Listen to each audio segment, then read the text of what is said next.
Ngayong araw mga kuis, magluluto naman tayo ngayon ng sobrang basic at sobrang dali na lasagna na ang gagamitin natin ay talong imbis na pasta. Bagay na bagay ito mga kuis dun sa mga nagda-diet tsaka low carb. Sobrang basic lang nito mga kuis tsaka sobrang sustansya nito. Tapos ito mga kuis, nakagawa na tayo ng ragu.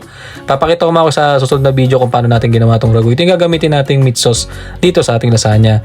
Tapos mga kuis, ang original talaga niya, tinatawag siyang Parmigiana Melanzani. Ang ibig sabihin yata ng Parmigiana, talong. Tapos yun mga kuis, pa-comment na lang sa mga taga-Italy kung tama yung ibig ko sabihin doon. Tapos mga kuis, ang original talaga nito ay parang ano lang siya, tomato sauce, talong, tapos yun, cheese na mga kuis, yung mozzarella, parmesan, kung ano man. Tapos itong nagturo talaga sa akin ito mga kuis, si Kuya Joseph Harder, bali siya yung pinsan ng asawa ko. Nakapagtrabaho kasi ako dati mga kuis sa Bohol, bali yung restaurant ng pinsan ng asawa ko, bali authentic na Italian yun. So talagang marami naturo sa akin si Kuya Joseph doon sa restaurant na yun, kaya hanggang ngayon, dala-dala pa rin natin yung mga ganung bagay mga kuis. Talaga solid na kusinero si Kuya Joseph, almost a decade na siya sa Italy. Ngayon alam ko, nasa Sweden yata siya kung di nagkakamali. Shoutout sa'yo kuya, ingat palagi dyan. Tapos yun mga kuis, iwain na natin ang katamtamang nipis lang yan at katamtamang laki lang yan. Mas maganda ka sana mga kuis kung meron tayong malaking talong katulad sa Italy, dito sa atin sa Pinas, saktuhan lang talaga yung talong na mabibili natin sa palengke. Meron mga sa supermarket mga kuis, may mga ganong imported na talong. Kung gusto nyo yun, mas okay yun mga kuis, mas malaki siya. Tapos ito, ipiprito lang natin na saglit lang to, hindi naman natin tutustahin. Tapos yung mantika, konti lang. May iba akong nakikita, nilalagyan nila ng harina or cornstarch kung di nagkakamali. Good sense siguro para mas mag-set siya at hindi siya madurog. Tapos kung isipin nyo kung tatanggalin ba dapat yung talong, huwag nyong tatanggalin yung balat ng talong kasi mga kuis, body yun. Kasi talaga sa recipe talaga nito kasama talaga yung balat. Kasi marami pa rin sustansya na makukuha dyan. Talagang may konti lang talagang yung iba hindi agad natutunaw sa kanila yan. Bahala na sila doon mga kuis. Pero talagang recipe talaga natin, huwag nyong tanggalin yung balat. Sayang yan mga kuis.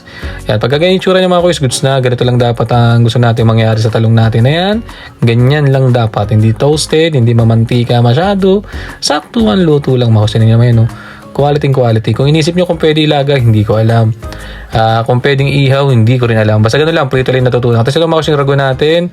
Ayan mga kuis sa susunod talaga na video mga kuis, tuturo ko sa inyo kung paano natin niluto yan. Pero talagang sobrang sarap na ito mga kuis. Ginagamit yan sa mga talagang lasagna, sa mga pasta, sobrang goods. Kasi itong recipe natin mga kuis recipe lang natin na pang sarili ito. Hindi talaga ito yung original recipe. Gumamit tayo ng iba't ibang klaseng cheese dyan, mozzarella, parmesan at Eden cheese yata yun mga kuis, baka naman, di ba? Tapos ito, unang layer, maglalagay tayo ng konting karne dyan, ganyan din sa lasagna, di ba? Tapos sasalansan natin ng pag ganyan yung ating talong mga kuis. Yun naman, no? Itsura pa lang mga kuis, ang sarap, biro mo, low carb ka. Di mo kailangan ng pasta, pwede pala ng talong sa lasagna, di ba?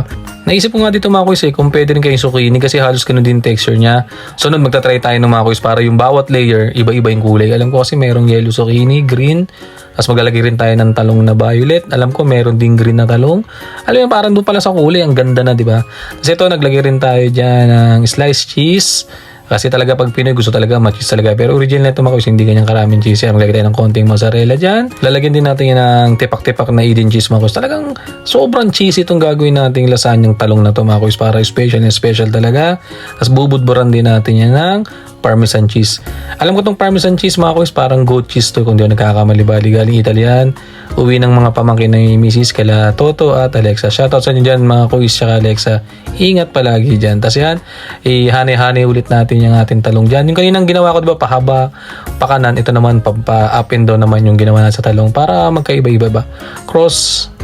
Cross ba tawag doon? Basta mga kuis, kayo nang bahala mag-isip doon kung anong ginawa. Tapos ito, naglagay tayo ng Eden cheese dyan, parmesan, tapos yan, talong ulit. Yan, bali ginawa kong diskarte mga sa talong na ito mga kuis, yung magkakaiba siya. Yung una parang pahabang pakaliwat kanan, yung sumunod naman up and down. Tapos ito ulit, pakaliwat kanan naman ulit yung gagawin natin dyan sa ating talong. Wala naman nagturo mga kuis, strip lang ba? Tapos lagay ulit tayo dyan ng ragu. Tapos ang masarap dito mga kuis sa ganitong recipe mga kuis, talagang bagay ng bagay talaga ito sa mga nagda-diet. Tsaka dun sa gusto ng mga low carb kasi nga wala tayong pasta, talong yung ginamit natin dyan.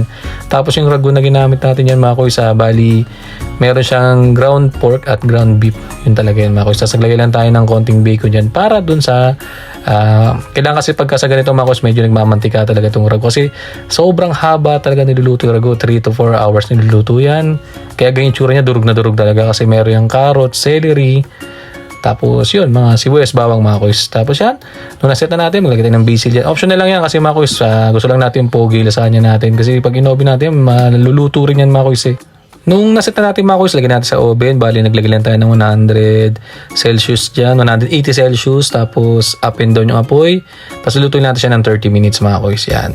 Ang discard ko dito mga kuys, di ba sobrang dami yan.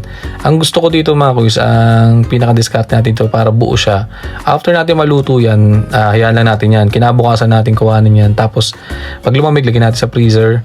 Pagkatapos na lumamig sa freezer yun, ito katulad nito mga kuys yan. Naluto na yan kagabi. Itong umaga, kinuha ko siya sa oven. Hindi naman masira yung mga kuys eh. Tapos nung frozen na siya, ang diskarte dito mga kuys para talaga. Kasi pagka ito mainit mga kuys, sabay sinandok-sandok mo to, hindi to buong makukuha mo. Madudurog siya. Promise mga kuys. Kaya ginagawa natin dyan, sa mga restaurant, ginagawa dyan. Doon, natutunan ko nga sa Bohol, sa pinsan ng ni Mrs. kay Kuya Joseph. Siniset muna yan, tapos i-freezer. Tapos ikakat mo doon sa kung anong laking portion na gusto mo. Tapos yan mga kuys, so, nakita nyo ng layer mga kuys, ang ganda talaga mga kuys. No? Tapos yan, ibabalot lang natin ng plastic wrap lang yan mga kuys. O clean wrap pala, plastic wrap tuloy. Tapos yan, ilalagay ulit natin sa freezer yan. Tapos pagka nag-crave ka, ilabas mo lang, ito mo lang. Kung meron kang microwave mo saglit bago mo i-oven. Tapos yan mga kuys. Mukha lang siyang mahirap lutuin mga kuys kasi ang dami nating prosesong ginawa. Pero promise mga kuys, ang dali lang neto. Lalo sa ating mga kuys, maraming talong dito sa Pilipinas. Try nyo rin mga kuys to para maiba naman yung lasagna. Bagay na bagay ito sa mga bata mga kuys, hindi nila mahalata na gulay yung ipapakain nyo. Kasi mga kuys, nung na-portion na natin, nilagay natin sa freezer. Tapos pag nag-crave, ito mo lang, maglagay ka sa oven. Yun na yun mga kuys. So, tinan nyo mga kuys. So, buong buo yan mga kuys. Nakita nyo naman yung cheese mga kuys. So, talagang kumalas-kalas naman talaga naman yan. Oh. Ang sarap naman talaga nung ginawa ni Kuya Chop na eggplant lasagna. Yan mga kuys. Nakaluto tayo ng sobrang basic at sobrang daling eggplant lasagna. Tara mga kuys, kain. Salamat.